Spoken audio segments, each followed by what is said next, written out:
Баршаңызға сәлем достар. Бүгін сіздерге қонақ келгенде тез, жылдам дайын болатын ащы салаттың рецептісін ұсынатын боламын.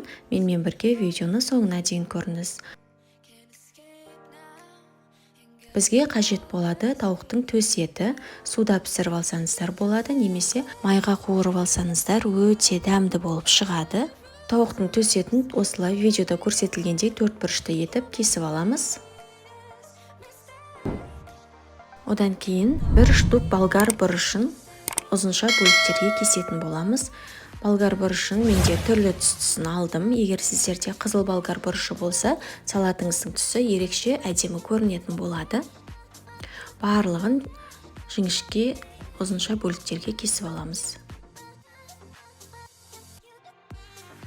Одан кейін 2 штук қиярымызды видеода көрсетілгендей ұзынша үлкен бөліктерге кесеміз.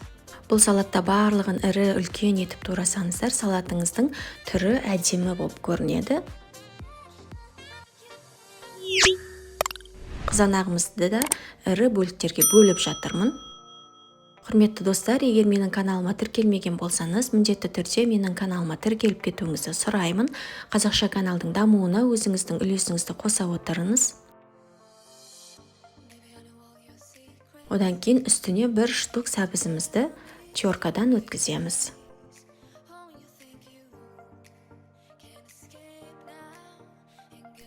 Одан кейін 2 штук сарымсағымызды терканың ұсақ бөлігінен өткізетін боламыз.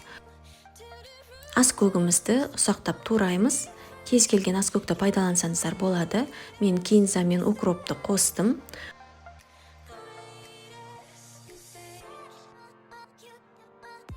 Одан кейін жарты банка жүгеріні қосатын боламыз. Татымына қарай тұз саламыз. Соя тұздығын қосатын боламыз. 2 ас қасық соя тұздығын қосамыз. Және қызыл бұрыш қосамыз. Жақсылап барлығын араластырамыз. Осылай араластырып болған кезімізде үстіне 2 ас қасық сұйық май құямыз. Барлығын тағы бір жақсылап араластырамыз. Одан кейін тәрелкемізге салып, салатымызды дастарханға ұсынсаңыздар болады. Мінекей біздің салатымыз дайын болды. Ас болсын.